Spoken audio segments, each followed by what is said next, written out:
Good evening, welcome to prime debate. This is Yamini. తెలంగాణలో జోరుగా party ఫిరాయింపులు కొనసాగుతున్నాయి. ఫిరాయింపులను ప్రారంభించిందే కాంగ్రెస్ అంటోన్న కేటీఆర్ మాటల్లో నిజమెంతుంది. బీజేపీ కాంగ్రెస్ రెండు పార్టీ ఫిరాయింపుదారులే అంటోన్న కేటీఆర్ వ్యాఖ్యల్లో వాస్తవం ఉందా? 2014, 2024 మధ్య బీఆర్ఎస్ చేసింది ఏంటని ప్రశ్నిస్తోన్న కాంగ్రెస్ ఇంతకీ ఫిరాయింపుల పాపం ఎవరిది? గేట్లు తెరిచామని సీఎం రేవంత్ స్వయంగా ప్రకటించడం వెనుక ఆంతర్యం ఏంటి? కక్షకు కక్ష అనుకోవాలా, ఫిరాయింపులకు ఫిరాయింపులే సమాధానం అనుకోవాలా? ఇదే వాటి ప్రైమ్ డిబేట్ టాపిక్. దీనికి సంబంధించి ప్రస్తుతం స్టూడియోలో గెస్ట్ అవైలబుల్ ఉన్నారు. బీఆర్ఎస్ నుంచి బమేర రామ్మూర్తి గారు, అదేవిధంగా బీజేపీ నుంచి దిలీప్ ఆచారి గారు, కాంగ్రెస్ నుంచి చరణ్ కౌశిక్ యాదవ్ గారు. డిబేట్లోకి వెళ్లే ముందు నమస్తే అండి. డిబేట్లోకి వెళ్లే ముందు ఒక్కసారి కేటీఆర్ వ్యాఖ్యలకు సంబంధించి ఏవి ఒకసారి ప్లే చేయండి. कांग्रेस ने ऐसे ऐसे वादा किया, तेलंगाना की जनता को मैं दिखाना चाहता हूं. 6 गारंटी की बात की गई थी. 100 दिन में पूरे करेंगे 6 गारंटी राहुल जी के नाम पे. आज के जो मुख्यमंत्री हैं उनके दस्तखत के साथ, उनके सिग्नेचर के साथ, आज के जो डिप्टी चीफ मिनिस्टर हैं उनके सिग्नेचर के साथ, राहुल जी, सोनिया जी, मल्लिकार्जुन खड़गे जी के तस्वीरों के साथ वादा किया गया था कि 100 दिन में हर कोई वादा जो 6 गारंटी अमल करेंगे. महालक्ष्मी, रैतु भरोसा, इंदिरम्मा मकान, चेयूता, गृह ज्योति, युवा विकास. इसके तहत उन्होंने कहा कि हर गरीब मकान में 2,50,000 रुपया एक सालीना आपके पास हम देंगे. एक ईस्टमन कलर वाली जबरदस्त सिनेमा दिखाया कांग्रेस ने तेलंगाना की जनता को, और बहुत कुछ कहा उन्होंने. ना सिर्फ ये बल्कि बहुत कुछ कहा. वादा किया तेलंगाना की युवाओं से कि आपको 2 लाख नौकरियां मिलेंगी पहले ही साल में. स्वयं राहुल गांधी आए हैदराबाद, वहां की युवा से मिले, उनको आश्वासन दिया कि 2 लाख रोजगार, 2 लाख गवर्नमेंट एम्प्लॉयमेंट, रिक्रूटमेंट. ఓకేనండి, చూశారు కదా. సో మరి కాంగ్రెస్ నుంచి మనకి కౌశిక్ యాదవ్ గారు మీరు మాట్లాడాలి. ఇప్పుడు అసలు కేటీఆర్ గారు ఢిల్లీకి ఎందుకు పోయిండో, ఇక్కడ తెలంగాణలో ఉన్నప్పుడు మాత్రం ఏం మాట్లాడకుండా ఇప్పుడు ఢిల్లీకి పోయి చాలా రోజుల నుంచి ఢిల్లీలో మకాం వేసి వారు ఎవరితో సంప్రదింపులు చేస్తారో తెలియని పరిస్థితి. దాని గురించి మాట్లాడకుండా ఢిల్లీ పోయి నేషనల్ మీడియాతో మాట్లాడుతూ కాంగ్రెస్ పార్టీ గ్యారెంటీల గురించి మాట్లాడే ప్రయత్నం కేటీ రామారావు గారు ఈరోజు చేసినట్టుగా చాలా స్పష్టంగా కనపడింది. ఎందుకంటే తెలంగాణ రాష్ట్రంలో కాంగ్రెస్ పార్టీ ఇచ్చినటువంటి గ్యారెంటీలన్నీ కూడా అమలు చేస్తూ ఉంది. అదే కాకుండా ఇప్పటి వరకు 171 గ్యారెంటీలు ఆల్రెడీ తెలంగాణ రాష్ట్రంలో కాంగ్రెస్ ప్రభుత్వం అమలు చేసింది.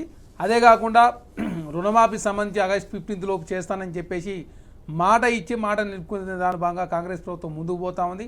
అదే కాకుండా రైతు భరోసా విషయంలో ఏ విధంగా రైతు భరోసా అందరికీ ఇవ్వాలన్నా, ఎంతమంది ఏ విధంగా ఇస్తే బాగుంటుందని చెప్పేసి ప్రతిపక్ష పార్టీతో చర్చ చేసి అసెంబ్లీలో చర్చ చేయాలి, ప్రజా సంఘాలతో మాట్లాడాలని చెప్పేసి ఆల్రెడీ ఆ దిశగా అడుగులు వేస్తూ ఉంది. అదే కాకుండా తెలంగాణ రాష్ట్రంలో కాంగ్రెస్ ప్రభుత్వం ఉచిత బస్సు ప్రయాణం జరుగుతూ ఉంది. అదే కాకుండా 2 ఇంటి వరకు కరెంటు ఫ్రీగా ఇస్తూ ఉన్నారు, 500 రూపాయల గ్యాస్ సిలిండర్ ఇస్తూ ఉన్నారు. అదే కాకుండా మీరు చూస్తూ ఉన్నారు చిన్న విషయాన్ని కూడా చాలా క్షుణ్ణంగా, అంటే ఏదైతే ఎలక్షన్స్ టైంలో మీరు 6 గ్యారంటీలు అన్నారు, అవి మీరు 100 రోజుల్లో అమలు చేస్తామన్నారు, చేయలేదు అని చెప్పి ఇప్పుడు కేటీఆర్ ప్రశ్నిస్తున్నారు. ఇప్పుడు తెలంగాణ రాష్ట్రంలో కాంగ్రెస్ పార్టీగా దేశంలో ఇంత తక్కువ టైంలో ఇన్ని గ్యారెంటీలు అమలు చేసిన ప్రభుత్వం ఏదీ లేదు. అది భారతీయ జనతా పార్టీ అయినా, ప్రాంతీయ పార్టీలైనా, దేశంలో ఇంతకుముందు ముఖ్యమంత్రిగా పనిచేసిన ఏ వ్యక్తి కూడా ఇన్ని గ్యారెంటీలు అమలు చేయలేదు. ప్రజారంజక పాలన అందిస్తూనే ప్రజలకు మెరుగైనటువంటి సౌకర్యాలు అందించాలని చెప్పి ప్రభుత్వం భావిస్తూ ఉంది. కాబట్టి ఆర్థిక సంక్షోభాన్ని గట్టెక్కించే ప్రయత్నం, ఖర్చులు తక్కువ చేసుకొని ఆదాయ మార్గాలు పెంచుకునే దానిలో భాగంగా తెలంగాణ రాష్ట్రంలో కాంగ్రెస్ ప్రభుత్వం పనిచేస్తూ ఉంది. కానీ కేటీ రామారావు గారు తెలంగాణ రాష్ట్రంలో ప్రెస్ మీట్ పెట్టకుండా ఢిల్లీ పోయి ఎందుకు మకాం వేసినో అర్థం కాని పరిస్థితి. ఆ బీఆర్ఎస్ పార్టీని భారతీయ జనతా పార్టీ మెర్జీ చేస్తారని చెప్పేసి పెద్ద ఎత్తున వార్తలు వస్తూ ఉంటే దాని గురించి మాట్లాడకుండా కల్వకుంట్ల కవిత గారు బెయిల్ కోసం దేశ రాజధానిలో కూర్చొని ఎవరోను కలిసిరో చెప్పకుండా కాంగ్రెస్ పార్టీ మీద తీవ్ర విమర్శలు చేసినట్టే అర్థమవుతా ఉంది. ఎందుకంటే తెలంగాణ రాష్ట్రంలో కాంగ్రెస్ పార్టీ మీద తెలుగు మీడియాలో మాట్లాడితే ఇక్కడ స్పందన కరువవుతా ఉంది. ఎందుకంటే కాంగ్రెస్ పార్టీ ఇచ్చిన మాట ప్రకారం పనిచేస్తూ ఉంది. కాంగ్రెస్ ప్రభుత్వం అధికారులకు వచ్చిన తర్వాత ఇందిరా పార్క్ దగ్గర పెద్ద ఎత్తున ధర్నా చౌక్ ఓపెన్ చేసి ధర్నాలు చేసుకునే అవకాశం కల్పించింది. మీడియాకు స్వేచ్ఛ ఇచ్చింది. తెలంగాణ రాష్ట్రంలో ఎక్కడ కూడా ఆంక్షలు లేవు. అదే కాకుండా ప్రజాభవన్లో పెద్ద ఎత్తున ఎవరికైనా ఇబ్బంది ఉంటే వచ్చి కలుస్తూ ఉన్నారు. సెక్రటరీకి యథేచ్ఛగా మంత్రులు వస్తూ ఉన్నారు, ముఖ్యమంత్రి కూడా వస్తూ ఉన్నారు, అధికారులంతా కలుస్తూ ఉన్నారు. కాబట్టి తెలంగాణ రాష్ట్రంలో మాట్లాడితే ఇక్కడ దానికి పట్టించుకునే పరిస్థితి లేదు. కాబట్టి దేశ రాజధానిలో కూర్చొని కాంగ్రెస్ పార్టీ మీద బురదలే ప్రయత్నం, అదే కాకుండా ఢిల్లీలో కూర్చొని ఎవరైనా కేంద్రంలో ఉన్నటువంటి భారతీయ జనతా పార్టీ నాయకులు కలిసి ఈ రాష్ట్రానికి రావాల్సినటువంటి విభజన హామీల గురించో లేకపోతే వారు 10 సంవత్సరాల కాలం కేంద్రంలో ఏం తెచ్చారో ఆ విషయాలను మాట్లాడతారని చెప్పి అనుకున్నప్పుడు కౌశిక్ యాదవ్ గారు ఇదంతా కూడా మొట్టమొదట స్టార్ట్ అయింది ఒక పాయింట్ అని మనం చెప్పుకోవచ్చు. మీ నేతలు అంటే బీఆర్ఎస్ వాళ్ళు మీ దానిలోకి వస్తున్నారా తీసుకొస్తున్నారా అనేది సెకండరీ అయితే వస్తున్నారు. అంటే కాంగ్రెస్ పార్టీ డిసెంబర్ 3వ తారీఖున రిజల్ట్ వచ్చి 7వ తారీఖు నాడు ప్రమాణ స్వీకారం చేసిన తర్వాత 2 నెలల కాలం పాటు ఎవరిని కూడా తీసుకునే ఉద్దేశం కాంగ్రెస్ పార్టీ లేకుండే. గెలిచిన మేము అధికారంలోకి వచ్చిన తక్షణమే టీఆర్ఎస్ పార్టీలో ఉన్నటువంటి పల్లా రాజేశ్వరరెడ్డి గారు ఏకంగా కాంగ్రెస్ ప్రభుత్వం కూలిపోతుంది, కాంగ్రెస్ పార్టీ నుంచి ఎమ్మెల్యేలంతా బీఆర్ఎస్ పార్టీకి వస్తారు అని చెప్పేసి ఎప్పుడైతే స్టార్ట్ చేసినారో వారిని చూసి లక్ష్మణ్ గారు, బీజేపీ లక్ష్మణ్ గారు వారేమన్నారు, కాంగ్రెస్ ప్రభుత్వం కూలిపోతుంది, కాంగ్రెస్ పార్టీ ఎమ్మెల్యేలంతా కాంగ్రెస్ పార్టీలో ఉండరు, ప్రభుత్వం కొన్ని 3 నాళ్ళ ముచ్చరని చెప్పేసి ఎప్పుడైతే ఊకే మాట్లాడుతూ ఉన్నారో ప్రజల్లో చురుకన భావం వచ్చే విధంగా ప్రజలను గందరగోళం గురి చేసే ప్రయత్నం BRS party Bharatiya Janata party చేస్తున్నప్పుడు 5 సంవత్సరాల కాలం పాటు ఉండాలని చెప్పేసి ప్రజలు కోరుకొని తెలంగాణ రాష్ట్రంలో కాంగ్రెస్ ప్రభుత్వం తీసుకొస్తే మంచి పరిపాలన అందిస్తున్నటువంటి ప్రజాప్రభుత్వంలోకి మేము వస్తున్నామని చెప్పి బీఆర్ఎస్ పార్టీ నాయకులు స్వచ్ఛందంగా వస్తున్నప్పుడు కాంగ్రెస్ పార్టీగా మేము కూడా రాజకీయపరమైన నిర్ణయం తీసుకోవాలి. ఎందుకంటే ఖచ్చితంగా వస్తున్నారా లేకపోతే అధికారం ఉంది కాబట్టి వస్తున్నారా? స్వచ్ఛందంగా కాంగ్రెస్ పార్టీ మంచి ప్రజారంజక పాలన అందిస్తూ ఉంది. కాంగ్రెస్ ప్రభుత్వం గతంలో 20వ తారీఖున జీతాలు ఇచ్చే పరిస్థితి నుంచి 1వ తారీఖు జీతాలు ఇచ్చే పరిస్థితి, రుణమాఫీ కాంగ్రెస్ ప్రభుత్వం చేయబోతూ ఉంది, రైతు భరోసా సాయం కాంగ్రెస్ పార్టీ పెంచబోతూ ఉంది. అదే కాకుండా కాంగ్రెస్ ప్రభుత్వంలో మంచి స్వేచ్ఛ ఉన్నది. ఇందిరా పార్క్ దగ్గర ధర్నా చౌక్ను ప్రారంభించారు, అదేగా ప్రగతి భవన్ ప్లేస్లో ప్రజాభవన్ తీసుకొచ్చారు, అసెంబ్లీలో చర్చలు జరుగుతూ ఉన్నాయి. తెలంగాణ రాష్ట్రంలో మీడియా మీద ఆంక్షలు లేవు కాబట్టి అట్లాంటి ప్రజాప్రభుత్వం మంచి ప్రజారంజక పాలన అందించే ప్రభుత్వాన్ని మేము కాపాడుతామని చెప్పేసి బీఆర్ఎస్ పార్టీ ఎమ్మెల్యేలు వస్తున్నప్పుడు మేము కాంగ్రెస్ పార్టీగా వాళ్ళు స్వచ్ఛందంగా వస్తున్నప్పుడు మేము కూడా ఆహ్వానిస్తూనే ఉన్నాం. ఓకేనండి, ఒకసారి మనం బమేర రామ్మూర్తి గారితో మాట్లాడదాం. రామ్మూర్తి గారు స్వచ్ఛందంగా వస్తున్నారు, గవర్నమెంట్ అధికారంలో ఉంది, కాంగ్రెస్ ఇలాంటివి ఏవి లేవు, కేవలం స్వచ్ఛందంగా వస్తున్నారు అంటున్నారు. అందరికీ నమస్కారం. నాతో డిబేట్లో పాల్గొంటున్న మిత్రులకు, బీఆర్కే న్యూస్ ప్రేక్షకులకు కూడా అందరికీ నమస్కారం. నిజంగా కేటీఆర్ గారు ఢిల్లీలో మాట్లాడింది 100కు 100% నిజమైంది. దానికి కాంగ్రెస్ పార్టీ వాళ్ళు పాపం వాళ్ళు ఇక అధికారంలో ఉన్నారు కాబట్టి ఏదేదో చెప్తూ ఉంటారు. వచ్చి 7 నెలలు అయినాయి కాంగ్రెస్ పార్టీ అధికారంలోకి వచ్చి 420 అబద్ధాలు ఆడి అధికారంలోకి వచ్చిండ్రు. ఏ ఒక్కటన్నా ఉచిత బస్సు తప్ప, నేను చాలా టీవీలలో ఇంతకుముందు మాట్లాడినప్పుడు చెప్పా, ఉచిత బస్సు తప్ప మొత్తం చూస్తే ఏది అదే చెప్తానండి. ప్రజలు నమ్మి నానబోస్తే పుచ్చి బుర్రలైనట్టు కాంగ్రెస్ పార్టీ ఒడ్డెక్కేదాకా ఓడమల్లయ్య, ఒడ్డెక్కినాక బోడమల్లయ్య అన్నట్టు అసలు ఒక్క పనిని కూడా మేము అందరికీ అన్నీ చేస్తామన్నారు. ఉచిత బస్సు ఆధార్ కార్డు చూపెడితే అందరినీ బస్సు ఎక్కిస్తున్నారు. మరి ఆధార్ కార్డు ఉన్న ప్రతి ఒక్కరికి ఎందుకో కరెంటు బిల్లు మాఫీ చేయవు 200 యూనిట్లు, ఎందుకో గ్యాసు అలా ఇవ్వవు 500 రూపాయలు. ఎవరికి కూడా ఇంతవరకు 500 రూపాయలకు వాళ్ళ అకౌంట్లో పడ్డది కూడా లేదండి. ఇప్పటి వరకు కూడా ఏ ఒక్కటి కూడా వీళ్ళు వచ్చిన తర్వాత ఏ ఒక్కటి కూడా వీళ్ళు నెరవేర్చలే. 2500 మహిళలకు అన్నారు, అది ఇవ్వలేదు. పెన్షన్ 4000 రూపాయలు అన్నారు, అది ఇవ్వలేదు. 12000 రూపాయలు రైతు కూలీలకు అన్నారు, అది ఇవ్వలేదు. 15000 రూపాయలు రైతు బంధు అన్నారు, అది ఇవ్వలేదు. 2 లక్షల రుణమాఫీ అన్నారు, ఇంతవరకు చేయలేదు. 2 లక్షల ఉద్యోగాలు అన్నారు, ఒక్కటి కూడా ఇవ్వలేదు. ఏ ఒక్కటి చేశారండి. కాబట్టి ఇప్పుడు అందరూ ప్రజలు 7 నెలల్లో వీళ్ళ యొక్క బండారం బయటపడ్డది. వీళ్ళ అబద్ధాల ప్రభుత్వం ఇది, అబద్ధాలు ఆడి అధికారంలోకి వచ్చింది. మేము మోసపోయాము, గోసపడుతున్నాము. ఒకప్పుడు కేసీఆర్ గారు చాలా క్లియర్గా అన్నాడు, కాంగ్రెస్ వస్తే కష్టాల పాలవుతుంది, కాంగ్రెస్ వస్తే కరెంటు పోతుంది, కాంగ్రెస్ వస్తే కన్నీళ్ళ పాలవుతుంది అని. అరే ప్రజలు వాళ్ళు ఇప్పుడు రాజకీయ బ్రోకర్లు అంటారు వీళ్ళండి. ఎవరు అధికారంలోకి ఉంటే మా పార్టీ, మేము అది చెప్పే ఇంతకుముందు కూడా మాట్లాడుతూ నేను చెప్పాను, వీళ్ళ వల్ల కాంగ్రెస్ పార్టీలో ఉన్న ఇప్పుడు కౌశిక్ యాదవ్ లాంటి వాళ్ళు లేదా ఇంకా చాలామంది వాళ్ళు పార్టీని నమ్ముకొని ఉన్న వాళ్ళకు నష్టం జరుగుతుంది. అది మా పార్టీలో కూడా అట్లా వచ్చిన వాళ్ళ వల్ల మాలాంటి ఉద్యమకారులకు చాలా నష్టాలు జరిగినాయి. వచ్చారు, పదవులు అనుభవించారు, మళ్ళీ వెళ్ళిపోతున్నారు. మళ్ళీ అక్కడ కూడా పోతారు, వాళ్ళ పదవుల్ని గుంజుకుంటారు, బీజేపీలోకి పోతారు, వాళ్ళ పదవులు గుంజుకుంటారు. అక్కడ జెండా పట్టుకొని పోరాడి మరి ప్రాణాలు ఇలాంటి పొదిలి వాళ్ళకి చేసిన ఎందుకు వాళ్ళు పార్టీలు పెద్దపీట వేస్తున్నాయి? ఎస్, అదే నేను చెప్తున్నా. ఏంటంటే వాళ్ళకు ఒకటే అర్థం కాదు. ఇప్పుడు ఏమన్నాడు మిత్రుడు, వాళ్ళు మా పార్టీని కూలగొడతామంటే మేము అప్పుడు చేర్చుకుంటున్నాం అన్నారు. ఏ ముఖ్యమంత్రి కూడా ఇప్పటి వరకు ఇళ్లలోకి పోయి బతిమలాడి కాళ్ళు మొక్కి అయ్యా రాండి మీకు పదవులు ఇస్తాం, డబ్బులు ఇస్తాం, కాంట్రాక్టులు ఇస్తామని ఏ ముఖ్యమంత్రి బతిమలాడలే. ఓన్లీ రేవంత్ రెడ్డి. ఎట్లా పోతారండి? ఓ మేయర్ గారి ఇంటికి పోతారు, ఎవరింటికి పోలేదండి. బీఆర్ఎస్ పార్టీ నేత నాయకుడు కేసీఆర్ గారు తెలంగాణ ఉద్యమ ధీరుడు ఎప్పుడు కూడా ఎవరింటికి పోలేదు. వాళ్ళు పార్టీలో మొత్తం వాళ్ళ పార్టీని విలీనం చేస్తే అప్పుడు వాళ్ళ యొక్క కాంగ్రెస్ ఎల్పీని కానీ అలాగే టీడీపీ ఎల్పీ కానీ వాళ్ళు విలీనం చేస్తే అందరినీ తీసుకున్నారు. మాకు అవసరం కూడా లేకుంటుండే. అప్పటికే మేము చాలా మంచి మెజార్టీతో హాయిగా ప్రభుత్వాన్ని పోయినాం.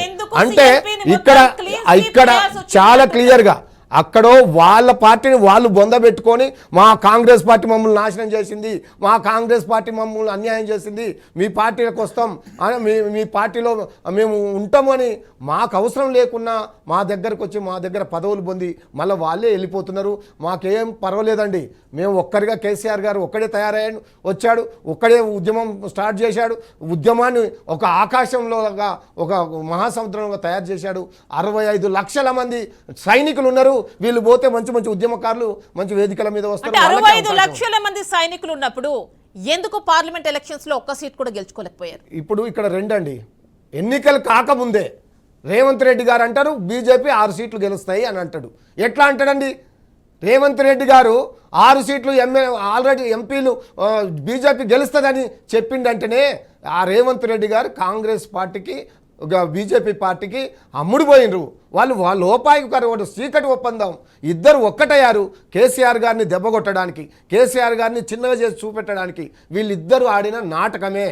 కాబట్టి అలా నాటకం ఆడారు కాబట్టి ప్రజలకు ఇబ్బంది అయింది, ప్రజలు మోసపోయారు, ప్రజలు ఇప్పుడు గోసపడుతున్నారు, ప్రజలు ఇబ్బంది పడుతున్నారు. మీరు ఒక్కసారి పల్లెలకు రండి, నీళ్లు లేవు, కరెంటు లేదు, ఇబ్బంది లేదు. ఏది చూసి ఎక్కడ చూసినా ఏ వర్గం ప్రజలు కూడా ఈ బాధపడ్డది, కష్టం పడి సుఖం ఉన్నది ఏ ఒక్కరు కూడా మేము చాలా హ్యాపీగా ఉన్నామని ఒక్క నాయకుడు కానీ ఒక్క వర్గం కానీ అనడం లేదు. అంటేనే ఈ 5 నెలల్లో వీళ్ళ పని అయిపోయింది. మాట్లాడతాం. విన్నారు కదా? సో పార్లమెంట్ ఎలక్షన్స్ లో ఒక్క సీట్ కూడా గెలవలేకపోవడానికి కారణం మీ ఇద్దరు కలిసి పనిచేశారు అంటున్నారు. That means Congress and BJP. ఇప్పుడు యామిని గారు నమస్కారం, ప్రేక్షకులకు కూడా నమస్కారం, మా తోటి మిత్రులకు నమస్కారం.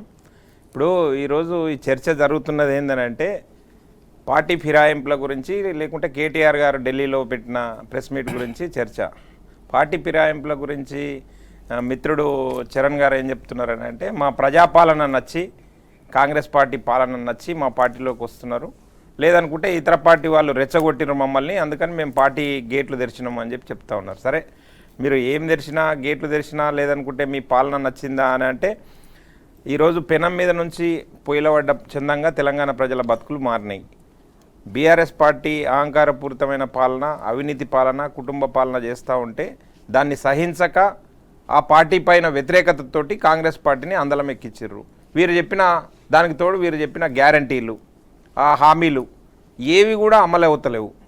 వీరు చెప్పిన అవినీతి ఏదైతే గడిచిన 10 సంవత్సరాల్లో అవినీతి జరిగిందని ఏదైతే చెప్పినరో ఆ అవినీతికి సంబంధించిన క్రియాశీలకమైన నిర్మాణాత్మకమైన చర్యలు కూడా శూన్యంగా కనిపిస్తూ ఉన్నాయి. అదేవిధంగా ఈ గ్యారంటీలు అమలు కావట్లేదు. దాంతోపాటుగా ఏ ఒక్క నిర్ణయం రేవంత్ రెడ్డి గారి ప్రభుత్వం వచ్చిన తర్వాత ఈ 6 నెలల కాలం లోపల ఒక్కటంటే ఒక్క నిర్ణయము, అంటే ల్యాండ్ మార్క్ నిర్ణయము, ఇది చాలా సమంజసంగా చేసిన నిర్ణయం ఇది ఉంది. తెలంగాణ సమాజానికి ఇది ఉపయోగపడ్డది. కాంగ్రెస్ మార్కు లేదనుకుంటే రేవంత్ రెడ్డి గారి మార్కు ఈ నిర్ణయంలో కనిపించింది అనేది ఎక్కడా కనిపిస్తలేదు. కనుక నిస్తేజంగా పాలన సాగుతూ ఉంది. ప్రజలు ఏదైతే ఆశలు పెట్టుకున్నారో 3 అంశాలపైన నేను యామిని గారు చెప్పదలుచుకున్న 3 అంశాలు. ఒకటి, భిన్నమైన పాలన, కాంగ్రెస్ పార్టీ భిన్నమైన పాలన అందిస్తుంది అని చెప్పి, బీఆర్ఎస్ కంటే మెరుగైన పాలన అందిస్తుంది అని చెప్పి ఆశించారు. 2, జరిగిన అవినీతి పైన ఒక చర్యలు ఉంటాయని చెప్పి అనుకున్నారు. కదండి, అన్నిటిపైన విచారణ కమిటీలు వేస్తున్నారుగా. కాలయాపన అదంతా లోపాయికారు ఒప్పందం. మేము చెప్తే మీకు అర్థం కావట్లేదు కానీ ప్రజలైతే అర్థం చేసుకున్నారు. ప్రజలు చాలా సంపూర్ణంగా అర్థం చేసుకున్నారు. అర్థం చేసుకున్నారు కాబట్టి పార్లమెంట్ రిజల్ట్స్ ఖచ్చితంగా ఈరోజు పాలక పక్షానికి 48% ఓట్లు వచ్చినాయి, పాలక పక్షానికి వ్యతిరేకంగా 52% ఓట్లు వచ్చినాయి. అది మిగతా పక్షాలు అన్నీ కలిస్తే కూడా వ్యతిరేకంగా వచ్చినాయి. కనుక 6 నెలల లోపల జరిగిన ఎన్నికల లోపల ఒకవేళ అంత ప్రజారంజక పాలన ప్రజాపాలన అని ఏదైతే చెప్పుకుంటా ఉన్నారో కాంగ్రెస్ పార్టీ మొత్తం స్వీప్ చేయాల్సిన అవసరం ఉండే, కానీ ఎక్కడ కూడా స్వీప్ చేసే పరిస్థితి లేదు. 8 స్థానాలకే పరిమితమైంది కాంగ్రెస్ పార్టీ, అధికారంలో ఉన్న పార్టీ. దానికి తోడు అంటే ఇప్పుడు బీఆర్ఎస్ వాళ్ళు ఎలా లోపాయకారి ఒప్పందం ఉంది బీజేపీకి కాంగ్రెస్ కి అంటున్నారు, కాంగ్రెస్ వాళ్ళు కూడా సేమ్ దానికి తోడు కాంగ్రెస్ పార్టీ పాలన గురించి రెఫరెండం అని ఏదైతే రేవంత్ రెడ్డి గారు చెప్పినరో వారు ప్రాతినిధ్యం వహిస్తున్న మహబూబ్నగర్ పార్లమెంట్ నియోజకవర్గంలో ఓడిపోవడం జరిగింది, భారతీయ జనతా పార్టీ గెలవడం జరిగింది. వారు ఇంతకుముందు ప్రాతినిధ్యం వహిస్తున్న మల్కాజిగిరి పార్లమెంట్ నియోజకవర్గంలో వారు ఓడిపోవడం వారి అభ్యర్థి ఓడిపోవడం జరిగింది, బీజేపీ పార్టీ గెలవడం జరిగింది. కనుక రేవంత్ రెడ్డి గారికి నైతికంగా ఆ పార్లమెంట్ ఎన్నికల గురించి మాట్లాడే అర్హత కోల్పోయిందని చెప్పి, కాంగ్రెస్ పార్టీ ఆ అర్హత కోల్పోయిందని చెప్పి నేను భావిస్తూ ఉన్నా వ్యక్తిగతంగా. రెండో అంశం ఏంటంటే ఇప్పుడు బీఆర్ఎస్ పార్టీ చెప్తా ఉంది వారు లోపాయకారు ఒప్పందం గురించుకున్నారు. మనగడ కోసం పోరాటం చేస్తున్న పార్టీ బీఆర్ఎస్ పార్టీ ఇప్పుడు ప్రస్తుతం తెలంగాణ లోపల. ఆ మనగడ కోసం పోరాటం చేస్తున్న పార్టీలో మా రాజకీయ భవిష్యత్తు ఏ విధంగా ఉండబోతుందని చెప్పి వారు దిక్కులు చూస్తున్నారు. కనీసం వారి పార్టీ సింబల్ మీద గెలిచిన ఎమ్మెల్యేలను కూడా కాపాడుకోలేని నిస్సహాయ స్థితిలో ఈరోజు వీరుడు ధీరుడు అని చెప్పుకుంటున్న కేసీఆర్ పార్టీకి దిక్కుదోసిన పరిస్థితి ఉంది. వాళ్ళ ఎమ్మెల్యేలను కాపాడుకోలేకపోతున్నారు, వాళ్ళ ఎమ్మెల్సీలను కాపాడుకోలేకపోతున్నారు. చివరాఖరికి వారు ఏదైనా ముందుకొచ్చి ప్రజల లోపలికి వస్తే ప్రజలు కూడా ఎవరు కూడా స్పందించే పరిస్థితి లేదు. దాంట్లో భాగంగానే మన జరిగిన పార్లమెంట్ ఎన్నికల లోపల జీరో సీట్లు రావడం జరిగింది. కనుక బీఆర్ఎస్ పార్టీ అనేది తెలంగాణలో ఇంకా ఎట్టి పరిస్థితుల్లో గడిచిన చరిత్రగా ఒక పాఠ్యాంశంగా చదువుకోవడం కోసం బీఆర్ఎస్ పార్టీ ఉంది, కానీ రాబోయే ఎన్నికల్లో ఎక్కడా కూడా క్రియాశీలకంగా ఉండడానికి సాధ్యం కాదు. దాంతోపాటు భారతీయ జనతా పార్టీ క్రియాశీలకంగా ముందుకొచ్చింది. ఈ పార్లమెంట్ ఎన్నికల్లో సత్తా దాటినము. రాబోయే రోజులలో ఈ కాంగ్రెస్ పార్టీ ఏదైతే చేతగాంతనం వల్లనో లేకుంటే రేవంత్ రెడ్డి గారి నిస్సహాయ స్థితిలో లేదనుకుంటే వీరు చెప్పిన ఏదైతే గ్యారంటీలు ఉన్నారో అలవి కాని హామీలు ఇచ్చినరో ఆర్థిక స్థితి సపోర్ట్ చేయలేని పరిస్థితుల్లో ఉన్నారో కనుక ఇవి ఏవి కూడా అమలు కావు. ఖచ్చితంగా ప్రజలు తిరస్కరించే పరిస్థితి వస్తుంది. ఈ కాంగ్రెస్ పార్టీని బీఆర్ఎస్ పార్టీని చూసిన తెలంగాణ సమాజము ఖచ్చితంగా భారతీయ జనతా పార్టీని హక్కున చేర్చుకుంటుంది, ఆదరణ చూపుతుంది. రాబోయే రోజుల్లో ఈ తెలంగాణ సమాజానికి దిక్సూచి భారతీయ జనతా పార్టీ అని చెప్పి మేము నిరాకటంకంగా చెప్తా ఉన్నాము. ఖచ్చితంగా ఆ దిశగానే అడుగులు పడుతున్నాయని చెప్పి మేము భావిస్తూ ఉన్నాం. అంటే ఇప్పుడు మీరు చూస్తున్నారు ఇటు కాంగ్రెస్ కావచ్చు బీఆర్ఎస్ కావచ్చు, బీజేపీ పార్టీ నుంచి మీకు చూస్తున్నప్పుడు ఎవరు ఫిరాయింపుల్ని ప్రోత్సహిస్తున్నారు అనిపిస్తోంది? ఖచ్చితంగా కాంగ్రెస్ పార్టీ. దీంట్లో డౌట్ ఏమున్నది? ఏం శేషభిషలు లేవు. కాంగ్రెస్ పార్టీ ఫిరాయింపులకి తెరలేపింది. గేట్లు తెరిచినాము, డోర్లు తెరిచినాము, బార్లా తెరిచినాము, అందరిని విలీనం చేసుకుంటాం, మీరు ఎవరు మిగిలరు అని చెప్పి బరాబర్ స్టేట్మెంట్లే ఇస్తున్నారు కదా. సాక్షాత్తు రేవంత్ రెడ్డి గారే ముఖ్యమంత్రి స్థాయిలో ఉన్న వ్యక్తే ఆ విధమైన స్టేట్మెంట్లు ఇస్తా ఉంటే ఇంకా కాంగ్రెస్ పార్టీ ఇంకేం రకంగా చెప్పుకుంటుంది? ఇంతకుముందు ఓకే, మీరు గతంలో బీఆర్ఎస్ పార్టీ చేసినప్పుడు గగ్గోలు పెట్టినరు. అదే రేవంత్ రెడ్డి గారు పిసిసి హోదాలో ఉండి ఎవరైనా పార్టీ ఫిరాయిస్తే రాళ్లతో కొట్టండి అని చెప్పి పిలుపునిచ్చిన రేవంత్ రెడ్డి గారు బార్లా తెలిసి వారికి స్వాగతం చెప్తా ఉన్నాడు. ఇప్పుడు రామ్మూర్తి గారు చెప్పినప్పుడు ఇంటింటికి పోయి అడుక్కొని తీసుకొని వస్తున్నాడు. నిన్న గద్వాల నియోజకవర్గం గురించి చెప్తా ఉన్నా. అక్కడ సరితా యాదవ్ అని ఒక యువ నాయకురాలు, ఆమె కాంగ్రెస్ పార్టీ తరఫున పోరాటం చేసింది, అక్కడ నిలబడ్డది. వద్దు వాళ్ళని చేర్చుకోవద్దని చెప్పి గాంధీ భవన్ దగ్గరకు వచ్చి ధర్నా చేసే పరిస్థితి వచ్చింది. మీరు చేర్చుకున్నారు, మర్నాడే చేర్చుకున్నారు. కనుక ఈ సంకేతాలు ప్రజలు చూస్తూ ఉన్నారు. మీరు ఏమీ బీఆర్ఎస్ పార్టీకి వ్యతిరేకంగా ప్రవర్తిస్తున్నట్టు లేదు. బీఆర్ఎస్ పార్టీ తరఫున గెలిచిన వ్యక్తులను చేర్చుకొని మీరు ఏ సందేశం ఇవ్వదలుచుకున్నారు సమాజానికి? బీఆర్ఎస్ పార్టీకి మీకు ఏం తేడా కనిపిస్తూ ఉంది? బీఆర్ఎస్ పార్టీ చేసిన పనులే మీరు చేస్తూ ఉంటే, బీఆర్ఎస్ ఎమ్మెల్యేనే తీసుకొచ్చి కాంగ్రెస్ పార్టీ కండువ కప్పుకుంటా ఉంటే మీకు వాళ్ళకున్న తేడా ఏందని చెప్పి తెలంగాణ సమాజం ప్రశ్నించాల్సిన అవసరం లేదా? ఒక్క క్వశ్చన్ అండి, మీ పార్టీలో కూడా వస్తున్నారుగా. మా పార్టీలోకి రావాలనుకుంటే మ్యాండేటరీ అనేది ఉంది. మీకు లైవ్ ఎగ్జాంపుల్ ఉన్నాయి. ఈటెల రాజేందర్ గారు రావాలనుకుంటే రాజీనామా చేసి వచ్చిండు. కోమటిరెడ్డి రాజగోపాల్ రెడ్డి గారు రావాలనుకుంటే రాజీనామా చేసి వచ్చిండు. ప్రస్తుతం ఎవరైనా బీజేపీలోకి రావాలనుకుంటే ఖచ్చితంగా రాజీనామా చేయాల్సి చేసి రావాల్సిందే అని చెప్తా ఉన్నాం.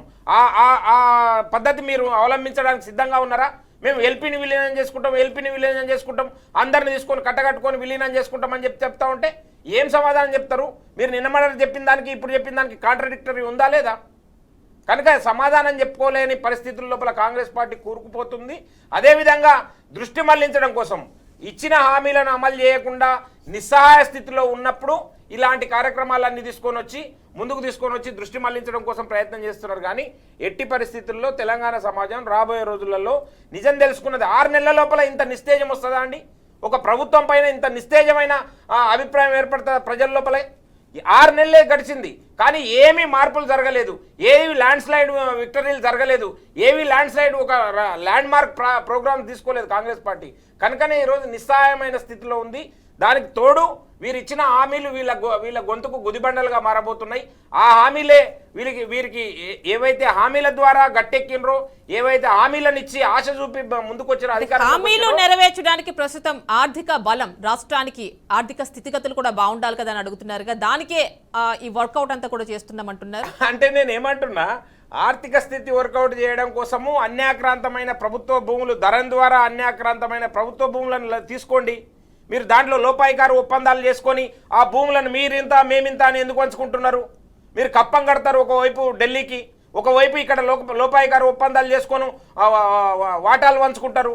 కనుక మీరు ఏ విధంగా మీరు ఆర్థిక స్థితిని మెరుగుపరచడం కోసం ప్రయత్నం చేస్తూ ఉన్నారు?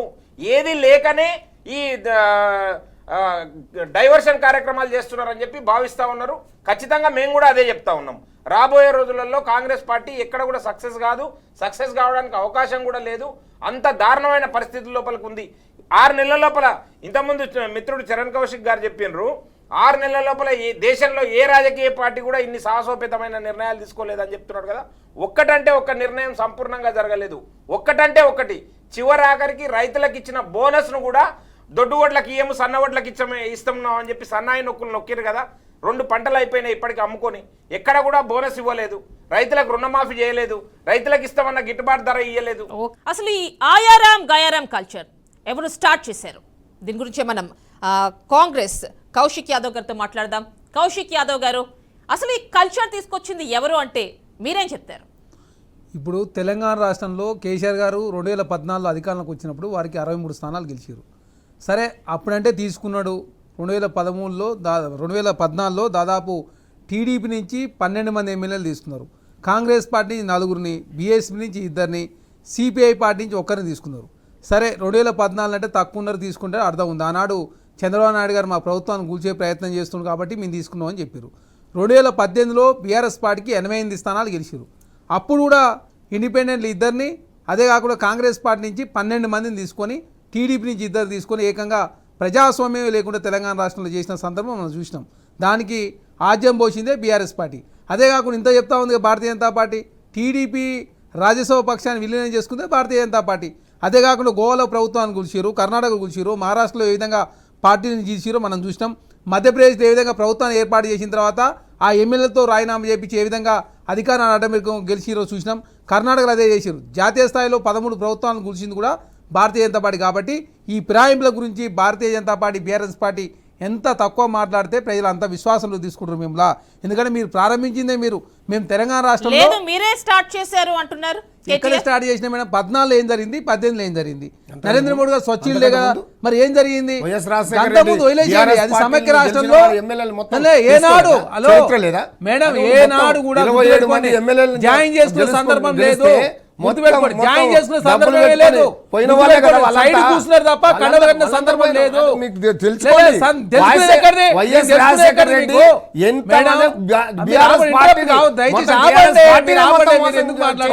నేను మాట్లాడుతున్నా, మీరు ఎందుకు మాట్లాడారు? నేను మాట్లాడుతున్నా కదా. ఎక్కడైనా తెలుసుకోండి.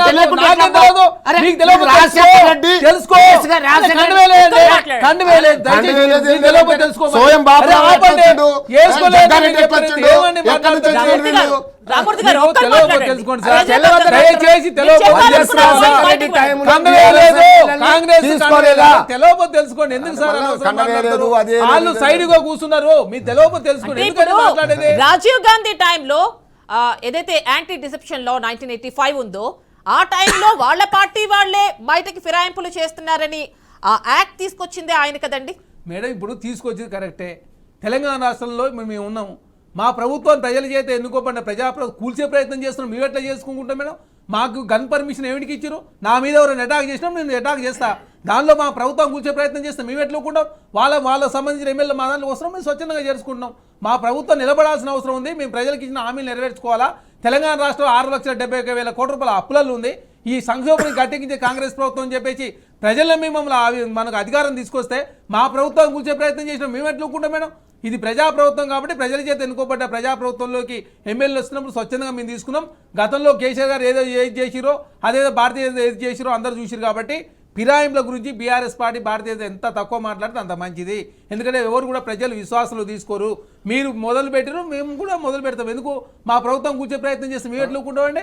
అంటే మేము ఊకోవాలా? అంటే మేము ప్రజల చేత ఎన్నుకోబడ్డ ప్రజాప్రభుత్వం కూల్చి మీరు అధికారంలోకి వస్తామని చెప్పేసి BRS party Bharatiya Janata party కుట్ర చేస్తున్నప్పుడు ఆ కుట్రను చేయించే దానిలో భాగంగా కాంగ్రెస్ పార్టీలోకి ఎమ్మెల్యేలు వస్తున్నాం, మేము తీసుకుంటా ఉన్నాం. అదే కాకుండా మీరు సమైక్య రాష్ట్రంలో కూడా వాళ్ళ ఎమ్మెల్యేల మీద వాళ్ళకి నమ్మకం లేదు. వాళ్ళ మంత్రుల మీద వాళ్ళకి నమ్మకం లేదు. అధికారంలో ఉన్న వాళ్ళ ఎమ్మెల్యేలకే వాళ్ళకి నమ్మకం లేదు. అంటే అదే కదా అర్థమైంది. మా ఎమ్మెల్యేల మీద మాకు నమ్మకం లేదు కాబట్టి ఒకవేళ మీ పార్టీలోకి వస్తారేమో భయంతో మీ పార్టీ వాళ్ళని జారీ చేసుకుంటారు. మంత్రులకు అదే కదా. మాట్లాడాలనుకున్నది ప్రజల్లోకి వెళ్ళి మేడం ఇక్కడ విషయం గుర్తుపెట్టుకోవాలా. మీరు ఆనాడు ప్రజాస్వామ్యం లేకుండా చేసిరు, అందరు చూసిరు. మేము 90 సంఖ్య వచ్చే వరకు చేర్చుకుంటూనే ఉంటాం. మీరు ఆపలేరు మమ్మల్ని. మా దాంట్లోకి వస్తాను రెడీగా ఉన్నారు. గతంలో భారతీయ జనతా పార్టీ ఎల్పిని టీడీపీని ఎల్పిని విలీనం చేసుకున్నారు. ఈ ఫిరాయింపుల గురించి భారతీయ జనతా పార్టీ మాట్లాడితే ఎవరు నమ్మరు. అదే కాక నరేంద్ర మోడీ గారు 10 సంవత్సరాల కాల కేంద్రంలో అధికారంలో ఉండే కనీసం ఈ ఫిరాయింపుల గురించో లేకపోతే యాంటీ డిఫెక్షన్ లాలు కూడా ఏది మార్చలేదు. కాబట్టి మీకు హక్కే లేదు. ఎందుకంటే మేము కేంద్రంలో అధికారంలోకి వచ్చినప్పుడు ఖచ్చితంగా ఒక్కసారి ఆయన కూడా అడుగుదాం. దిలీపాచార్య గారు అంటే ఇప్పుడు మీరు కూడా ఏం చేయలేకపోతున్నారు అంటున్నారుగా. నేనేమంటున్నా, చరణ్ కౌశిక్ గారు నిండు అంటే తెలంగాణ సమాజం చూస్తూ ఉంది. బీఆర్కే న్యూస్ ద్వారా అందరి ముందర చెప్తున్నాడు, మేము బరాబర్ 90 సంఖ్య వచ్చిన దాకా మేము ఆగము, చేర్చుకుంటామని చెప్తున్నాడు. ఇదే చరణ్ కౌశిక్ గారు ఒప్పుకోవాలి. ఇప్పుడు పార్లమెంటులో ఈ ఎన్డీఏ ప్రభుత్వం నిలబడదు, ఎన్డీఏ ప్రభుత్వం కూల్స్తాము అని చెప్పి రాహుల్ గాంధీ గారు చెప్తా ఉన్నారు. దీనికి మరి మద్దతుగా మేము కాంగ్రెస్ పార్టీని చీల్చి మేము పార్లమెంట్ సభ్యులను భారతీయ జనతా పార్టీలో చేర్చుకుంటే వీరు ఆహ్వానిస్తారా ఆ సంఘటనని అని చెప్పి నేను సూటిగా అడుగుతున్నా. ఆహ్వానించే దమ్ము, ధైర్యము లేకుంటే అంత విశాల హృదయం ఉందా చరణ్ కౌశిక్ గారు? ఇంత నిస్సిగ్గుగా నేను 90 మంది వచ్చేదాకా ఆగము అని అంటే మీరు ప్రజలు ఇచ్చిన తీర్పును అవహేళన చేస్తున్నట్ట, లేదనుకుంటే వాళ్ళని అవమానపరుస్తున్నట్ట, లేదనుకుంటే మిమ్మల్ని మీరు గౌరవించుకుంటున్నట్ట? ఏ విధంగా ఇంత దారుణంగా స్టేట్మెంట్లు ఇస్తారో ఆలోచన చేయాలి. నేనేమంటున్నా, ఇంతకుముందు 13 రాష్ట్రాల ప్రభుత్వాలు ఓకే, నేనేమంటున్నా మేడం, నేను ఒకటే నిమిషం అయిపోయింది. నేను మాట్లాడినా నేను 2 విషయాలు నేను 2 విషయాలు మాట్లాడి నాకు టర్న్ ఇచ్చి 2 నిమిషాలు అన్నా వినండి. నేను 2 నిమిషాలు మాట్లాడి 2 విషయాలు మాట్లాడి నేను ముగిస్తా మేడం. వీరు చెప్పమని చెప్పండి. మేము ఆ ప్రభుత్వాలను కూల్చినాము, ఆ ప్రభుత్వాల దగ్గర విలీనం చేసుకున్నామని చెప్తా ఉన్నారు కదా. మేము తెలంగాణలో లైవ్ ఎగ్జాంపుల్ ఇంతకుముందు చెప్పినా మా పార్టీలకు వస్తే రాజీనామా చేసి రావాలని చెప్పినాము. కర్ణాటకలో మా పార్టీలకు వచ్చిన వాళ్ళందరి చేత రాజీనామా చేయించాము. మధ్యప్రదేశ్లో మా పార్టీలకు వచ్చిన వాళ్ళందరి తోటి రాజీనామా చేయించినాము. మహారాష్ట్రలో మా పార్టీతో పొత్తు పెట్టుకొని గెలిచిన పార్టీలతోటి కలిసి మీరు ప్రభుత్వాన్ని ఏర్పాటు చేసి మళ్ళీ వాళ్ళు మేము భారతీయ జనతా పార్టీతో కలిసి పోటీ చేసినాం కాబట్టి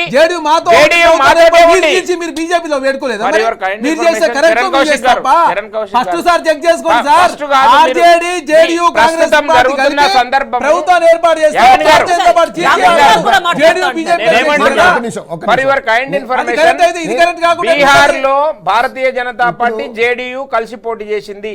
మహారాష్ట్రలో భారతీయ జనతా పార్టీ శివసేన కలిసి పోటీ రామ్మూర్తి గారు వైఎస్ రాజశేఖర రెడ్డి సమయంలో జరిగిన దాన్నేమో అంతకుముందు పెట్టమంటాడు, మమ్మల్ని ఏమో బీహార్ లో అంతకుముందు అంటారు. ఏంటి కాంట్రడిక్షన్? అంటే మీ స్టేట్మెంట్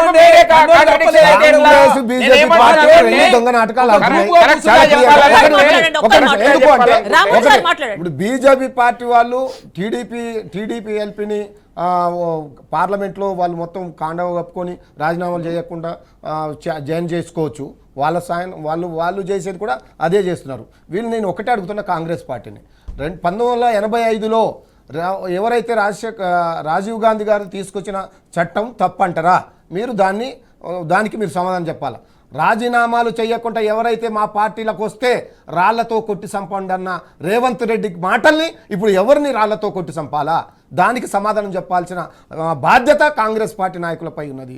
రెండోది ఎందుకు అంటే చాలా చాలా క్లియర్గా ఊకే సంబంధం లేని వాటిని పనికిరాని వాటిని చేశారు. కేటీఆర్ గారు ఢిల్లీలో పోయి ప్రెస్ మీట్ పెడితే తప్ప, వీళ్ళకు ఎందుకో తప్ప అనిపిస్తుంది. మీరు మాత్రం పదవుల కోసం, మీ నాయకులకు పదవులు ఇప్పించుకోవడం కోసం ప్రతిరోజు ఢిల్లీ పోయి వాళ్ళ కాళ్ళు మొక్కి వాళ్ళు ఓకే అంటే తప్ప ఇక్కడ టిక్కు పెట్టే పరిస్థితి లేదు.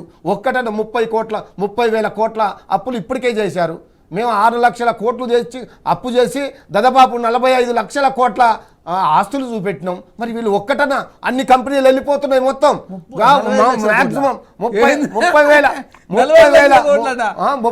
కోట్లు ఆల్రెడీ 45 లక్షల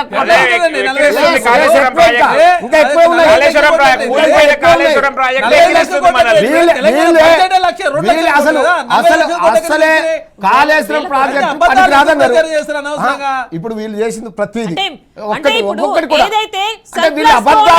అధికారంలోకి వచ్చిన వాళ్ళు ఉందండి. బడ్జెట్ ఏదైతే బీఆర్ఎస్ గవర్నమెంట్ అప్పట్లో టీఆర్ఎస్ గవర్నమెంట్ లోకి వచ్చిందో 2014లో సర్ప్లస్ గా ఉంది.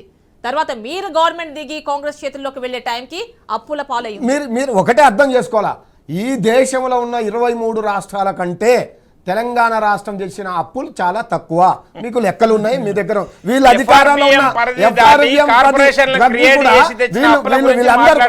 వీళ్ళందరూ కూడా వీళ్ళు అధికారంలో ఉన్న రాష్ట్రాలలో కూడా వీళ్ళు విపరీతమైన అప్పులు చేసి ఏ ఒక్కటి కూడా ఇప్పుడు కేసీఆర్ గారు కరెంట్ ఇచ్చాడు, మీరెందుకు ఇవ్వలేకపోతున్నారు? నాకు ఒక్కటే సమాధానం చెప్పాలి. కేసీఆర్ గారు అప్పు తెచ్చిండా, అడక్క తెచ్చిండా, ఏం చేసిండ అనేది కాదు. కేసీఆర్ గారు ఉన్నప్పుడు కరెంటు ఇప్పుడు ఎందుకు లేదు? మీకెందుకు చేత కావడం లేదు? మీరెందుకు చేయలేకపోతున్నారు? అప్పుడు వచ్చిన అధిక ధరల్లో తెచ్చిన ప్రజలకు ఇచ్చాం కదా, రైతులకు ఇచ్చాం కదా, స్వచ్ఛమైన కరెంట్ ఇచ్చాం కదా, నాణ్యమైన కరెంట్ ఇచ్చాం కదా, రైతులకు ఇచ్చాము. ఆ ఇన్వర్టర్లు లేవు, కన్వర్టర్లు లేవు, జనరేటర్లు లేవు, ఇప్పుడు మొత్తం వచ్చినాయి మళ్ళీ. ఇవి దీనికి కారణం ఎవరు? దీనికి సమాధానం చెప్పాలి. ఊరికేనే కోడిగుడ్డు మీద ఈకలు లాగినట్టు కాకుండా, నేనేమంటున్నా, కోడిగుడ్డు మీద ఈకలు లాగినట్టు కాకుండా ఒక్కడి కూడా ఈ ప్రజలకు ఉపయోగపడేది కానీ, ఈ తెలంగాణ ఉపయోగపడేది కానీ వీళ్ళు వచ్చిన 7 నెలల్లో ఒక్క కార్యక్రమం కూడా చేయలేదు. ఒక కంపెనీ తేలేదు, ఒక ప్రాజెక్టు తేలేదు, ఒక నీళ్లు తేలేదు, ఒక కరెంటు తేలేదు. ప్రజల్ని మొత్తం సర్వనాశనం చేస్తున్నారు. అంతే వీళ్ళు చేసే పని. కాబట్టి ఇప్పటికైనా ప్రజలకు అర్థమైంది. చూద్దాం, రేపు భవిష్యత్తులో ఎన్నికలు మళ్ళీ ఉన్నాయి, స్థానిక ఎన్నికలు ఉన్నాయి. మా పోరాటం ఎట్లా ఉంటుంది? ఒకళ్ళు ఇప్పుడు వాళ్ళు కాంగ్రెస్ పార్టీ అధికారం రాకముందు వాళ్ళ 5 ఎమ్మెల్యేలండి. మేము ఇప్పుడు 30 మంది ఉన్నాం ఆల్రెడీ. 6-7 పోతే పోవచ్చు, ఇంకో 6-7 పోయినా మాకు ఒరిగేది ఏం లేదు. ఒక్కరు ఉన్న ఎమ్మెల్యే ఉన్న బీజేపీ పార్టీ 8 మంది గెలిచారు. ఒక్కడే కేసీఆర్ గారు 2 ఉండి తెలంగాణ రాష్ట్రం తెచ్చిండు. ఇప్పుడు 11 మంది ఎంపీలు అయ్యారు. ఇప్పుడు ఎవరు లేకపోవచ్చు. మళ్ళీ మేము అధికారం ఖచ్చితంగా బీఆర్ఎస్ పార్టీ, నెక్స్ట్ అధికారం బీఆర్ఎస్ పార్టీదే. ఈ మధ్యలో 100% ఎలాంటి ఇబ్బందులు లేదు. తెలంగాణ ప్రజలు తిరగబడే రోజు కౌశిక్ గారు ఏమంటున్నారు, మేము బ్యారికేడ్లు ఎత్తేసినాం, ధర్నాలకు చౌకులు ఎత్తేసినాం, మేము ఎట్లా ఏ పని చేయం, మీరు ధర్నాలు చేయండి సావండి అని అంటుండు. అంతే, ధర్నా చౌకులు ఎత్తేసినాం, ఇక మీరు ధర్నాలు చేయండి సావండి. నేను మాట్లాడతా ఉన్నాను మేడం. ఇప్పుడు తెలంగాణ రాష్ట్రంలో మేము 30,000 కోట్లు అప్పు చేసినామని చెప్పిండు. మేము అప్పు చేసింది 30,000 కోట్లు చేయలే. మేము 12,000 కోట్ల రూపాయలు అప్పు తీర్పినాం. 24,000 కోట్ల రూపాయలు మేము అప్పు తెచ్చిన మాట వాస్తవం. ప్రతి రోజుకి 191 కోట్ల రూపాయలు అప్పుకు వడ్డీ కడతా ఉన్నాం. 200 కోట్ల రూపాయలు ఈ రాష్ట్రంకి ఆదాయం, మన ఎంప్లాయీస్ సంబంధించినటువంటి జీతాలు, పెన్షన్కు 200 కోట్ల రూపాయలు పోతా ఉంది. అంటే నెల తిరిగితాలకనే 12,000 కోట్ల రూపాయలు కావాలా? మరి మీరు చేసి అప్పు చేసి పప్పు కూడా తిన్నారు కదా. మీరు ఏమన్నా కాళేశ్వరం ప్రాజెక్ట్ కట్టి ఏమన్నా తెలంగాణకి ఏమన్నా మేలు చేశారా చెప్పండి. మరి అదే కాకుండా తెలంగాణ రాష్ట్రం అన్న ఎండలకి 50 డిగ్రీలు పోయింది. ట్రాన్స్ఫార్మర్ హీట్కి పేలిపోయిన సందర్భం మనం చూసినాం. యూసేజ్ పెరిగిన సందర్భం చూసినాం. పెరిగినప్పుడు కొంత వర్షాలు వచ్చినప్పుడు ట్రాన్స్ఫార్మర్ కాలిపోతామని, పేలిపోతామని కొంత ఇబ్బంది జరుగుతుండొచ్చు. కానీ దాన్నే పూజ చూపించి అసలు తెలంగాణ రాష్ట్రంలో కరెంటే రావడం లేదు, కేసీఆర్ గారు ఉన్నప్పుడు కరెంట్ వచ్చింది, ఇప్పుడు ఏదో మీటర్లు పెడుతున్నారు లేకపోతే జనరేటర్ పెడుతున్నారని చెప్పే ప్రయత్నం బీఆర్ఎస్ పార్టీ తప్పుడు వార్తలు ప్రసారం చేసే ప్రయత్నం చేస్తూ ఉంది. కానీ తెలంగాణ రాష్ట్రంలో కాంగ్రెస్ పార్టీగా ఎక్కడ తక్కువ ధరకు దొరికితే అక్కడ విద్యుత్ కొనుగోలు చేస్తూ ఉన్నారు, ఖర్చులు తక్కువ చేసుకుంటా ఉన్నారు, ఆదాయ మార్గాలు పెంచుకుంటా ఉన్నాం. తెలంగాణ రాష్ట్రంలో ప్రజలకు ఇచ్చిన ప్రతి గ్యారెంటీ అమలు చేయాలని చెప్పి ముందుకు పోతా ఉన్నాం. కాబట్టి మీరు గతంలో మీడియా మీద ఆంక్షలు పెట్టారు కాబట్టి బయట సమస్యలు రాలే. మేము తెలంగాణలో ఎక్కడ కూడా ఆంక్షలు లేవు. సెక్రటరీకి యథేచ్ఛగా వస్తా ఉన్నారు, ఇందిరాపార్క్ ధర్నాలు చేస్తా ఉన్నారు. గతంలో నిర్బంధాలు ఏ విధంగా చూసిరు కదా, మీరు గతంలో నిర్బంధం మీరు కనీసం ధర్నాలు చేస్తున్నారు.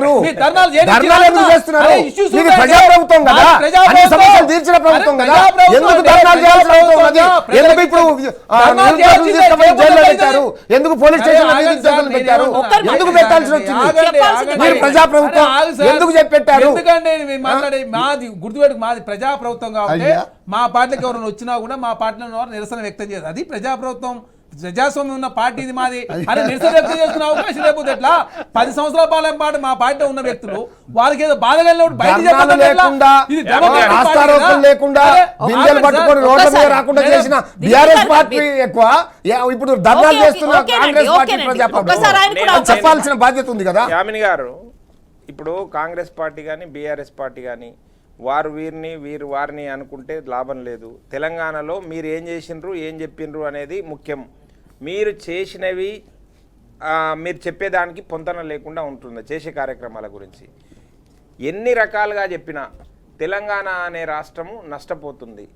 వీరి అనాలోచితమైన నిర్ణయాలు, అనాలోచితమైన హామీలు, అనాలోచితమైన కార్యక్రమాల ద్వారా. ఇంకొకటి, ఎక్కడ కూడా మన తెలంగాణ రాష్ట్రము ఏదన్నా ఒక కార్యక్రమాన్ని తీసుకొని విజయవంతమైన కార్యక్రమం ఈ ప్రభుత్వంలో జరిగిందేదో ఒకటి చెప్పండి. మీరు ఆర్టీసీలో ఉచిత ప్రయాణం ఇస్తున్నామని చెప్పి గొప్పలు చెప్పుకుంటున్నారు. ఉచితంగా ప్రయాణికుల సంఖ్య, మహిళా ప్రయాణికుల సంఖ్య పెరిగింది. పెరిగిన మహిళా ప్రయాణికులకు తగ్గట్టుగా బస్సులు ఏమన్నా కొత్తగా కొనుగోలు చేసిండ్రా? చేయలేదు.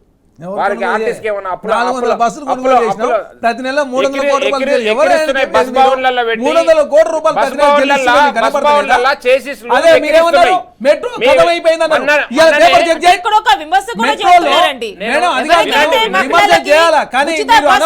కల్పించారు, నంబర్ ఆఫ్ బస్సెస్ ని తగ్గించారు అన్న కొన్ని లేవు. అసలు బస్సులే లేవండి. 400 బస్సులు లేవు, 40 బస్సులు లేవు, 4 బస్సులు లేవు.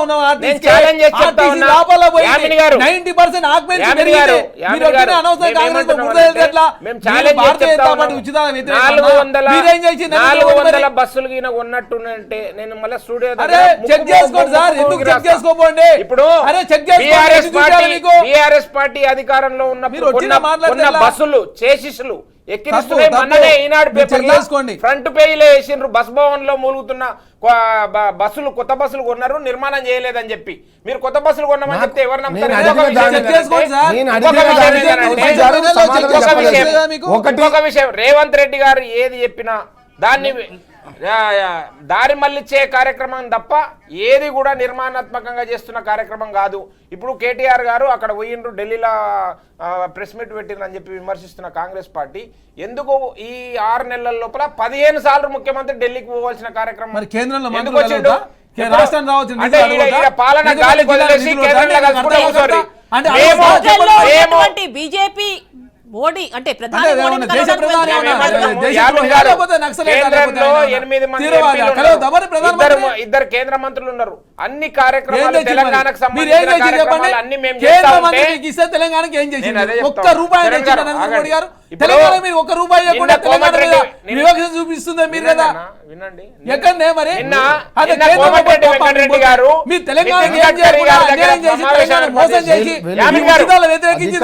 రాకముందు యామిన్ గారు అన్న ఒక్క నిమిషం. యామిన్ గారు, కోమటిరెడ్డి వెంకటరెడ్డి గారు నిన్న నితిన్ గడ్కరీ గారిని కలిసి నేను ఇనిషియేట్ చేసి నితిన్ గడ్కరీ గారి దగ్గర 6 లేన్ల నేషనల్ హైవేని సాధించుకొచ్చిన విజయవాడ హైదరాబాద్ నేషనల్ హైవే అని చెప్తాడు. రేవంత్ రెడ్డి గారు చెప్తారు అన్ని కార్యక్రమాలని మేము సాల్వ్ చేసుకున్నాము. రాజ్నాథ్ సింగ్ గారి దగ్గరకు పోయి కంటోన్మెంట్ సమస్యను పరిష్కరించమని చెప్పారు. ఆ కార్యక్రమాలు మన కిషన్ రెడ్డి గారు నైనీ కోల్ బ్లాక్ కు సంబంధించి పర్యావరణ అనుమతులు ఒరిస్సా రాష్ట్ర ప్రభుత్వం ద్వారా ఇప్పించి 50,000 కోట్ల రూపాయలు తెలంగాణకు లాభం జరిగే సింగరేణి కోల్కు సంబంధించి సింగరేణి కోల్ బెల్ట్కు సంబంధించిన ఒక కోల్ బ్లాక్ని నైని కోల్ బ్లాక్ని ఒరిస్సా ప్రభుత్వం చేత ఒప్పించి మెప్పించి తీసుకొచ్చిన ఘనత కిషన్ రెడ్డి గారిది. అన్ని కార్యక్రమాలన్నీ కేంద్ర ప్రభుత్వంలో ఉన్న బండి సంజయ్ గారు లేకుంటే కిషన్ రెడ్డి గారు చేస్తా ఉంటే మేము సాధించుకొచ్చినాం, దానికోసం మేము ఢిల్లీ టూర్ చేస్తున్నామని చెప్తాం. ఎంత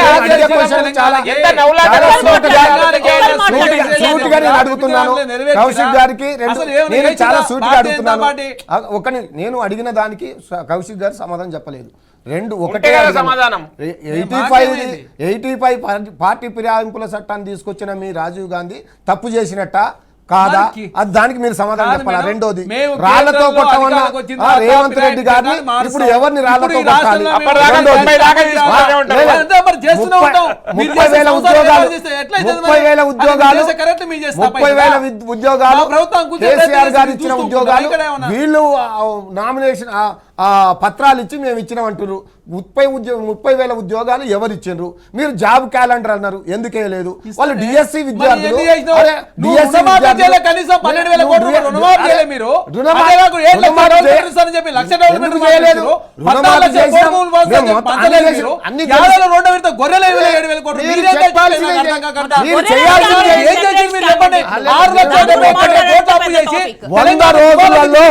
అమలు చేస్తానే ఎందుకు మీరు చెప్పాలనుకుంది ప్రజల్లోకి వెళ్దు. నేను చెప్పేది ఏమంటే క్లియర్ గా 100 రోజులలో అమలు చేస్తాం. మేము చెప్పలేదండి, వాళ్ళు వేదికల మీద చెప్పారు. వాళ్ళు అన్ని రకాలుగా ఇగో మేము ముక్కు నేలకు రాస్తామని వాళ్ళు చెప్పారు, కానీ ఏ ఒక్కటి చేయలేదు. 100 రోజులు అయిపోయింది, 200 రోజులు అయిపోయినాయి, 7 నెలలకు దగ్గరకు వచ్చింది. ఏ ఒక్కటైనా నేను అడుగుతున్నా, ఎందుకు మహిళలకు 2,500 ఇయ్యలే? ఎప్పుడు ఇస్తావు? కనీసం ఇచ్చే అవకాశం అని ఉందా? ముసలాళ్ళండి, పెద్ద అవ్వలు తాతలకు కూడా 4,000 రూపాయలు ఇస్తారని మోసం చేశారు. అది మోసం కాదా? దాన్ని ఏమని అంటారు?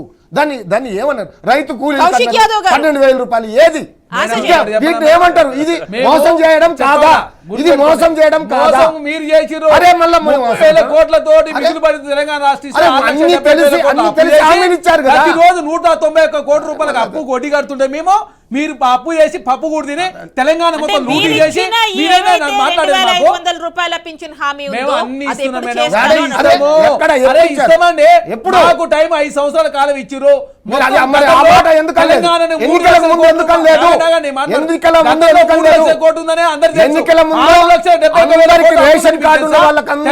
ప్రతి బస్సుని ఎందుకు అట్లా మాట అనేది భూస్వాములు కూడా లబ్ధి పొందుతున్నారు దీని వల్ల. ఆ మాట మరి ముందు చెప్పాలండి. అధికారం కంటే ముందు చెప్పాలి, ఓటు కంటే ముందు చెప్పాలి. మేము 5 ఎకరాల లోపలకే రైతు సివిల్ సప్లై సంబంధించిన కోట్లు అనుకుంటే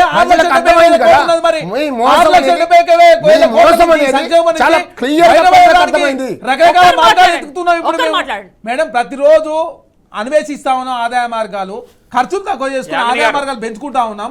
6,70,000 కోట్ల అప్పు చేసి ఎవరికైనా చెప్పినా మీరు? మీరు శ్వేతపత్రం రిలీజ్ చేసినా మీరు చెప్పండి. కేంద్రంలో వారు చేయలేదు, భారతీయ జనతా పార్టీ రాష్ట్రంలో వీరు చేయలేదు. 170 లక్షల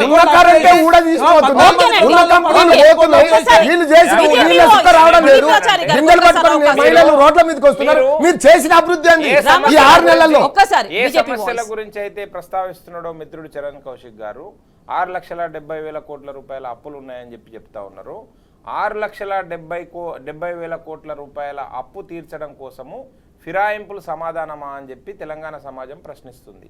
ఫిరాయింపుల మీద పెట్టిన దృష్టి, రాష్ట్రంలో జరుగుతున్న కార్యక్రమాలపైన మీరు దృష్టి పెట్టండి, పాలన పైన దృష్టి పెట్టండి, గడిచిన 10 సంవత్సరాల లోపల జరిగిన అవినీతి పైన దృష్టి పెట్టండి, ఆ అవినీతి పైన విచారణ వేగవంతం చేయండి, విచారణ వేగవంతం చేసి దోషులను శిక్షించండి.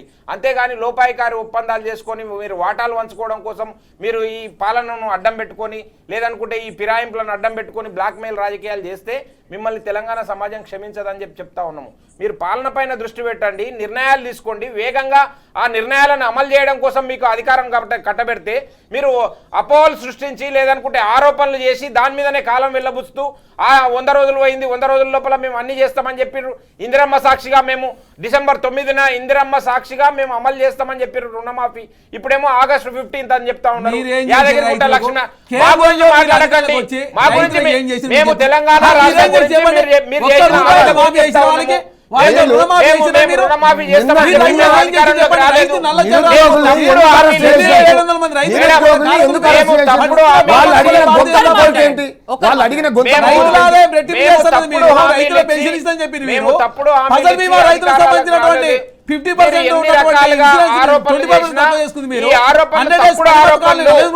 వచ్చిన అధికారాన్ని నిలబెట్టుకోవడం కోసం 90 మందిని గెలుస్తామని చెప్పి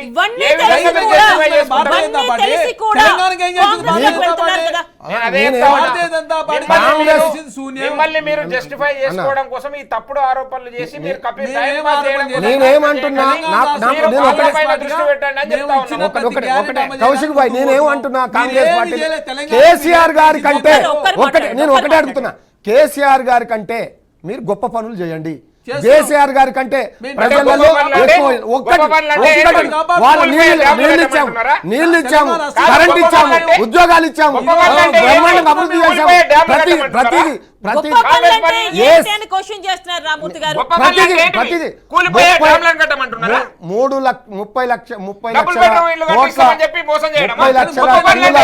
అదే చెప్పాను, 3.5 కోట్ల వరకు తీసుకుపోయిన ధాన్యాన్ని, అది కేసీఆర్ గారు చేసిన పని. ప్రతి ఎకరాకు 1 కోటి ఎకరాకు నీళ్లు అందించుడు, అది కేసీఆర్ గారు. 1 కోటి ఎకరాలకు కరెంటు, ప్రతి వర్గానికి నాణ్యమైన కరెంట్ ఇచ్చిండు, అది కేసీఆర్ గారు. దాని గురించి ఇన్ డెప్త్ వెళ్తే చాలా వస్తుంది. ఏమన్నారు కాళేశ్వరం అనేది సెపరేట్ టాపిక్. మీరు అన్నట్టుగా 1,00,000 ఎకరాలు కాదు కదా, ప్రస్తుతం 1 ఎకరానికి కూడా నిలిచే పరిస్థితి లేదని కేసీఆర్ గారు అన్నది ఆ రోజు అన్నదే ఇది జరుగుతున్నాడు. కేసీఆర్ గారు మీరు చాతగాని మాటలు మాట్లాడుతున్నారు, అది రిపేర్ చేయొచ్చు అని. మరి ఇప్పుడు ఎందుకు రిపేర్ చేస్తున్నారు? ఇప్పుడు ఎందుకు రిపేర్ చేస్తున్నారు అంటే కేసీఆర్ గారు కరెక్టే కదా. ఇప్పుడు దేశంలో వేరే దేశాలలో ఒక్కరోజు 9 ప్రాజెక్టులు 9 వంతెనలు కూలిపోయినాయి, 9 ప్రాజెక్టులు కూలిపోయినాయి. పోతూనే ఉంటాయి, కొన్ని ఇబ్బందులు జరుగుతూనే ఉంటాయి. వాటిని రిపేర్ చేసుకోవచ్చు అని ఆ రోజు కూడా కేసీఆర్ గారు అన్నారు. ఆ రోజు ఈ రోజు జరుగుతున్నది ఏంటండి, కాళేశ్వరం ప్రాజెక్టు మొత్తం పనికిరాదని చేయలేదు, ఎందుకో దాన్ని రిపేర్ చేస్తున్నారు. అప్పుడు అన్నది కూడా కదా. కాంగ్రెస్ పార్టీ అధికారంలోకి వచ్చింది, రేవంత్ రెడ్డి గారు నిన్న ప్రకటించిన ప్రియారిటీ ప్రాజెక్టులు తక్కువ ఖర్చుతోటి మనం కొన్ని ప్రాజెక్టులు డిస్ట్రిబ్యూటరీ కెనాల్స్ కంప్లీట్ చేసుకుంటే మనకు అదనంగా ఆయకట్టు పెరుగుతుంది, వ్యవసాయం పెరుగుతుంది అని చెప్పి రేవంత్ రెడ్డి గారు చెప్పారు. ఆ ప్రకటించిన 6 ప్రియారిటీ ప్రాజెక్టు లోపల కల్వకుర్తి లిఫ్ట్ ఇరిగేషన్ ప్రాజెక్టు లేదండి. 25 సంవత్సరాల క్రితం ప్రారంభించిన పాలమూరులో వరప్రదాయన అని చెప్పుకుంటున్నాము. వాళ్ళ రాజశేఖర రెడ్డి గారి హయాంలోనే తెలిస్తే కదా వాళ్ళకి ఇప్పటికైనా తెలంగాణ ప్రజలకు ఏం చేస్తే బాగుంటుంది, ఎలా అభివృద్ధి చేయాలనో తెలియదు.